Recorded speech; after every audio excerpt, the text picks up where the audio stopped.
আমার নাম আলকা। সবাই আমাকে অনু বলে ডাকেন। আমার উভয় ছেলে বাড়িতে স্বামীর সামনে অনু বলেই ডাকেন। তাদের দাবি যে আমি কোনোভাবেই তাদের মা লাগি না, আমি তাদের সমবয়সী লাগি। অন্যদের সামনে অবশ্যই মা বলে ডাকেন। একটি গল্প রয়েছে আমার ছেলেদের সম্পর্কে, যা স্বামীর সামনে চলন্ত ট্রেনে দুই পুরুষ দ্বারা প্রেমের গল্প। আমি স্কুল পাস করেছি এবং কিছু মাসের মধ্যে একটি সরকারি অফিসে কাজ করা একজন ক্লার্কের সঙ্গে বিয়ে করে ফেললাম। যেমন সাধারণত সব মেয়েদের ক্ষেত্রেই হয়, বিয়ের আগে অনেক ছেলেদের এবং পুরুষদের সাথে আমার শরীরের খেলা হয়েছে। কিন্তু আমার ভাগ্যে ছিল না। আমি আমার একজন বন্ধুয়ের বাবাকে খুব পছন্দ করতাম এবং তার সঙ্গে প্রেম করার জন্য প্রস্তুত ছিলাম।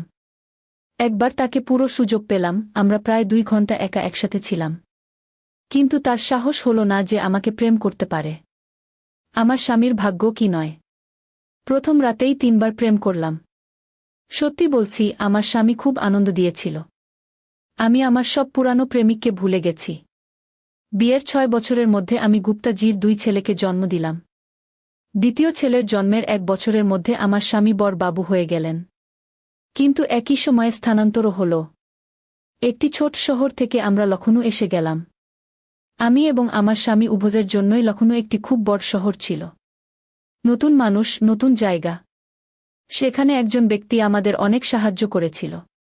এখানে বলে দিই, আমার স্বামী পীর ব্লু ডিতে বড় বাবু ছিলেন। সাহায্যকারী মানুষের নাম ছিল রাঘব। আমার স্বামী তার সাথে আগে অনেকবার মিলিত হয়েছিলেন, তাই তিনি রাঘবের সাহায্য নিয়েছিলেন। স্থানান্তরের পর গুপ্তাজি প্রথমবার লখনউ আসলে রাঘব তাকে নিজের বাড়িতে রেখেছিলেন। একটি সুন্দর সমাজে 3টি কামরার বাড়িও ভাড়ায় দিলেন। 1 মাসের পর গুপ্তাজি আমাদেরও লখনউ নিয়ে আসলেন। আমি রাঘব এবং তার পরিবারের সাথে প্রথমবারই দেখা করছিলাম, কিন্তু রাঘব আমাদের সঙ্গে এমন আচরণ করছিল যেন আমাদের কয়েক বছর ধরে জানতেন। তার স্ত্রীর নাম সঙ্গীতা, তিনি আমাকে খুব পছন্দ হলেন। আমি এই বিষয়টি গম্ভীরভাবে নিলাম না যে রাঘবের যুবতী মেয়ে গীত আমার স্বামী দেবের সাথে বেশ মিশে গেছে। একদিন দুপুরে আমরা এবং সঙ্গীতা বাড়িতে একা ছিলাম। তিনি আমাকে 1 থেকে 1-2 বছর পাড়া ছিলেন। সঙ্গীতা, অনু, তুমি এত সুন্দর কেন, তবে তোমার শরীরের দিকে কেন দৃষ্টি দিচ্ছ না? যদি এমন চলতে থাকে তবে কয়েক মাসের মধ্যে তুমি আমার দিদি হয়ে যাবা। আমি বললাম, দিদি, যত পর্যন্ত বাচ্চারা হয়নি ততক্ষণ কেউ আমাকে দেখেনি। এখন 2টি বাচ্চা থাকার পর কে আমাদের দিকে তাকাবে? কিসের জন্য নিজের যুবকালীকে সংরক্ষণ করবে? সঙ্গীতা জানে না যে তুমি কত সুন্দর এবং মাধুর্যময়, কিন্তু তুমি এমন ঢিলেঢালা পোশাক পরিধান কর যে কেউ তোমার দিকে গতিবিধি করেনি। আমি চাইনি, কিন্তু সঙ্গীতা জিদ করে আমাকে একটি জিমে নিয়ে যাওয়ার জন্য। দুপুর 4 থেকে 5টার মধ্যে আমার বাচ্চাদের সঙ্গীতা নিজের মেয়ে গীত সামলাত এবং আমরা দুজন 1 ঘন্টা ব্যায়াম করতাম। আমি লক্ষ্য করলাম যে ব্যায়াম শেখার সময় সেখানে একজন প্রশিক্ষক আমাদের শরীরকে যেখানে সেখানে স্পর্শ করছিল। আমি সঙ্গীতার কাছে অভিযোগ করলাম। সঙ্গীতা বলল, স্পর্শ করলেই তাকে করতে দাও। আমাদেরও তো ভালো লাগে। যদি আমরা একটু ছাড় দেই তবে আমাদের প্রেমও করবে। দেখি না, এই যুবক পুরুষটির শরীর কেমন সুন্দর, তোমার গুপ্তাজি খুবই সুন্দর যুবক। কিন্তু এভাবে যারা একাধিক মায়ের মতো 2টি বাচ্চা সহ, তাদের জন্য একটি মজবুত বুথের মতো পুরুষই খুশি করতে পারে। এসব কথা বলেই আসবে। আমি বললাম, চুপ থাকো। তুমিও প্রেম করতে চাও তো করো। আমি রাঘবকে কিছু বলবো না। তখন সে একটি কথা বলল যা আমি কখনো আশা করিনি। সঙ্গীতা তো বললে কিছু পরিবর্তন হবে না। তোমার রাঘব নিজে তার কাজের জন্য আমাকে বহু লোকের কাছে পাঠায়। অনু, আমি সত্যিই বলছি। সঙ্গীতার কথায় আমি রাগান্বিত হইনি। হ্যাঁ, এতটুকু হয়েছিল যে আমি প্রশিক্ষককে কখনো থামাইনি। সে ব্যায়াম শেখার অছিলায় শরীরকে স্পর্শ করতে থাকে। কিন্তু সে আমাদের মধ্যে কারোর সাথেই প্রেম করার কথা বলেনি। 3 মাস চলে যেতে আমি আমার শরীরে নিজে বেশ পরিণত হতে লাগলাম। আমরা সেখানে 3 মাস আরও প্রশিক্ষণ নিয়েছিলাম, তারপর বাড়িতেই ব্যায়াম শুরু করে দিলাম। গুপ্তাজি বলাতে শুরু করলেন যে আমার সঙ্গে প্রেমে এখন তাদের যে আনন্দ আসে সেটা আগে কখনোই আসেনি। প্রথমে কখনো না আসা সেই সময় আমি এক বিষয়ে আস্থাবান ও প্রসন্ন হচ্ছি। রাঘব আমার বাড়িতে আসায়ও অনেক বেড়ে গেছে। আগে আমার জন্য শিশুদের জন্য উপহার আনত, কিন্তু এখন অনেক ইচ্ছে পেয়েছি উপহার আনতে। এবং সে সেটা দ্রুত করার চেষ্টা করছে।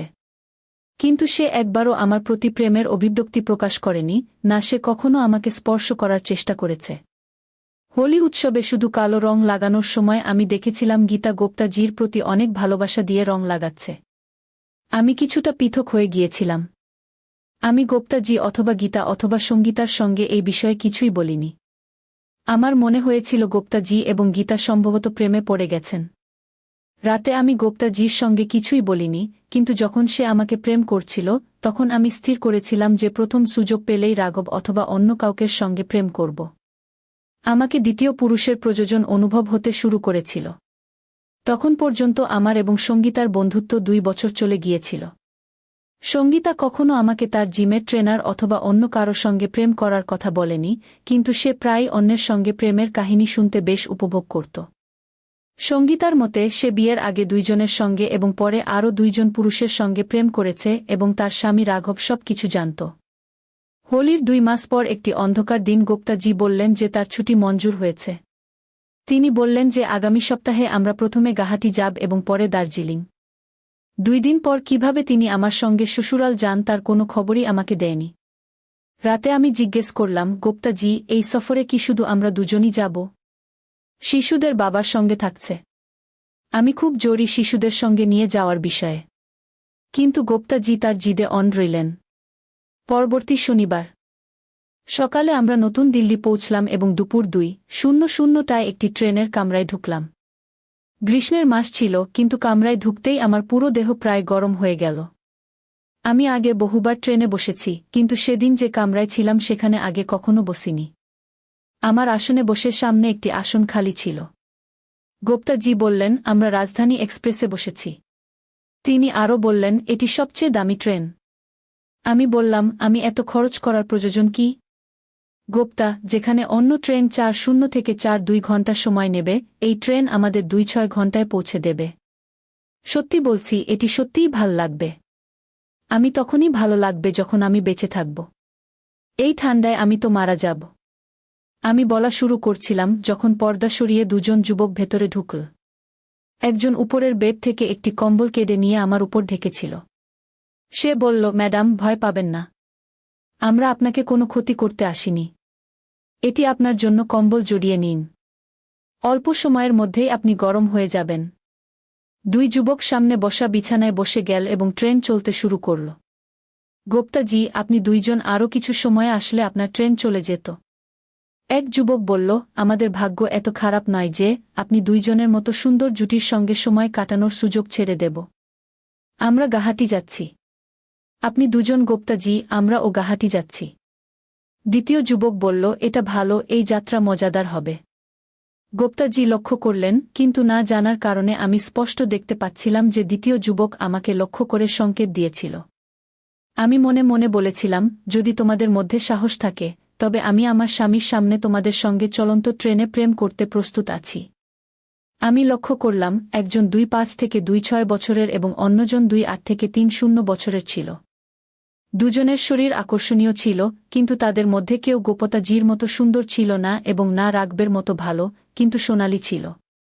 আমার সাথে ছিল 2 ছেলে ছিলেন। তারা বেশ ভালো লাগছিল, প্রায় একে অপরের সাথে কথা বলছিলেন। তারা সিল্কের পাঞ্জাবি পরা ছিল এবং তাদের গতে সোনালী মালা ছিল। 2 হাতেই 5টি করে আংটি পরা ছিল। তারা তাদের বড় একটি সুটকেস পার্কের নিচে রেখেছিল এবং একটি করে ব্রিফকেস পাশে চাপিয়ে রাখে। তারা আমাদের সামনে বসেছিল, স্পষ্ট দেখা যাচ্ছিল যে তারা খুব ধনী। আমি নীরবে বসেছিলাম এবং শুনছিলাম। তারা গুপ্তজিকে কথায় ব্যস্ত রেখেছিল। গুপ্তজি থেকে তারা সমস্ত তথ্য সংগ্রহ করে নিয়েছিল, যে আমরা কোথায় থাকি, গুপ্তজি কোথায় কাজ করেন ইত্যাদি। নিজেদের সম্পর্কে তারা বলেছিল যে তারা সুপারি ব্যবসা করেন এবং উত্তরাঞ্চলের রাজ্যে সুপারি সরবরাহ করে। প্রতি মাসে কমপক্ষে 2 বার দিল্লিতে আসেন, নতুন অর্ডার নেন এবং পুরানো বকেয়া আদায় করেন। তারা বলেছিল যে তারা 2 ভাই। বড় ভাইয়ের নাম শিবপাল এবং ছোট ভাইয়ের নাম ভূষণ। তাদের মধ্যে আমার বড় ভাই শিবপালের প্রতি বেশি আকর্ষণ হল। ওয়েটার প্রথমে আমাদের 4 জনকে পানির বোতল দিয়েছিল। ওয়েটার চায়ের ট্রে নিয়ে এলে তারা আমাদের জন্য চা তৈরি করেনি। চায়ের কাপ আমার হাতে ধরার সময় ছোট ভাই আমার আঙুলগুলো চেপে ধরেছিল। আমি হাসছিলাম না, আমার মুখশ্রী পরিবর্তিত হল। আমরা চা পান করলাম। আমাকে বাথরুম লাগছিল। আমি আস্তে করে গুপ্তজিকে বললাম। আমরা 2 জন নিজেদের সিট থেকে উঠে দাঁড়ালাম। গুপ্তজি প্রথমে পর্দা সরিয়ে বাইরে গেলেন। সাথে সাথে ছোট ভাই আমার হাত চেপে ধরল। তুমি অনেক সুন্দর, আমি হাত জড়ানো ঠেলে বেরিয়ে পড়লাম। আমার গুপ্তজিকে কোনো অভিযোগ ছিল না। 1 মিনিট পর আমরা ফিরে এলাম। ফিরে আসার সময় আমি তাদের থেকে দূরেই ছিলাম। ট্রেনটি চালু হওয়ার 1 ঘন্টার বেশি হয়ে গেছে। এখন আমি আর ঠান্ডা অনুভব করছিলাম না। আমি কম্বলটা সরিয়ে দিয়েছিলাম। তারা ফের গুপ্তজিকে কথায় ঝাঁপিয়ে পড়েছিল। শিবপাল বলল, আপনার মতো সরকারি অফিসে কাজ করা অনেকের সাথে আমার পরিচয় হয়েছে। সত্যি বলুন গুপ্তজি, এই রাজধানী ট্রেনে গুয়াহাটি আসা যাওয়ার খরচ, 1 সপ্তাহের ভালো হোটেলে থাকার খরচ আপনি নিজের বেতনের টাকায় পাল্টাতে পারবেন না। তাহলে কে আপনার খরচ বহন করছে? গুপ্তজি অনেক বলার পরেও বললেন যে তিনি নিজের টাকা দিয়ে সব খরচ বহন করছেন, কিন্তু তারা বিশ্বাস করতে চাইলেন না।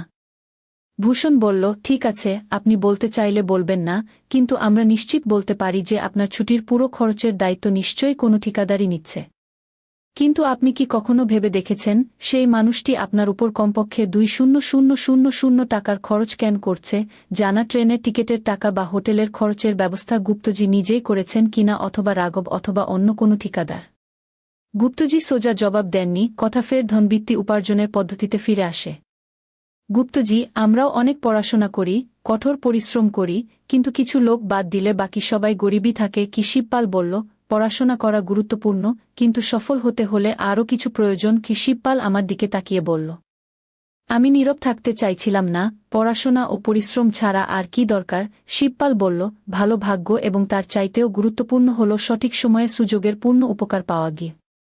ভালো ভাগ্য তো আমাদের বুঝতে পারলাম, কিন্তু সুযোগ কাজে লাগানো বলতে কি বোঝাচ্ছেন? আমি বললাম।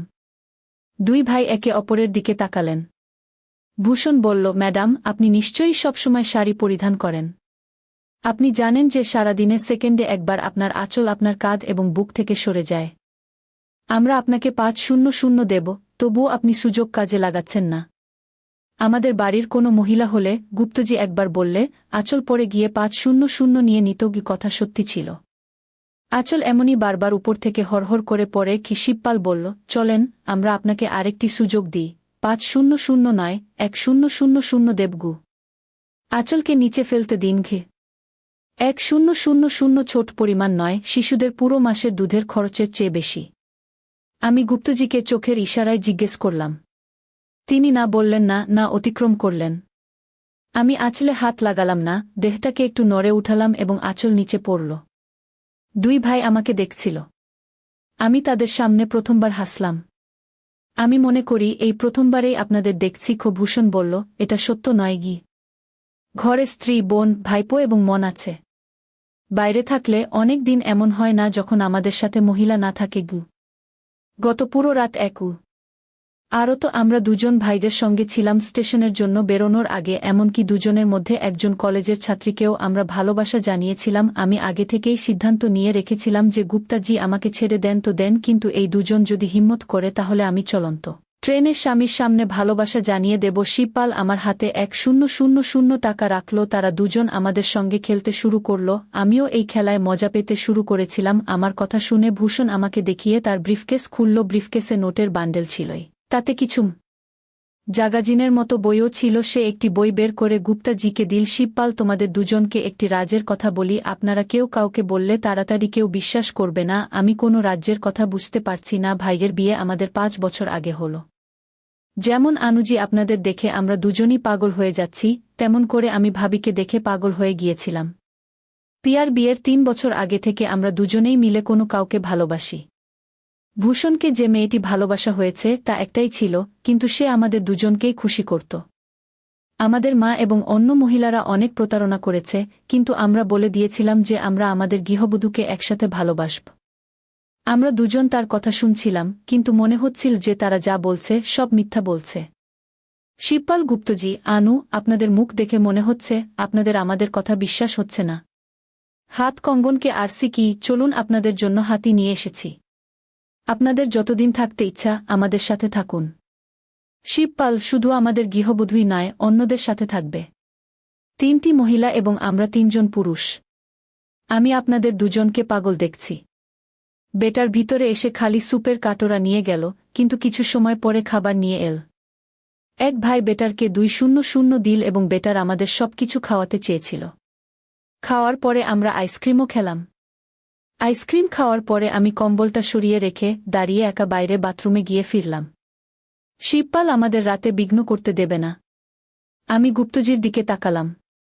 আমি বুঝতে পারলাম যখন আমি বাইরে গিয়েছিলাম তখন নিশ্চয়ই এই দুই ভাই গুপ্তজির সাথে কোনো চুক্তি করেছে। আমার টাকা বা অন্য কিছু দরকার ছিল না। আমার চোখের সামনে গীতার আচরণ বারবার ভাসছিল। শিবপাল, গুপ্তজি গুয়াহাটিতে আপনাদের ঘরেই থাকবেন। গুয়াহাটির থেকে আপনি দার্জিলিং যাবেন, কিন্তু আনু আপনার সাথে যাবে না। আনু আমাদের সাথে থাকবে এবং আপনার সাথে আমাদের বোনও যাবে না।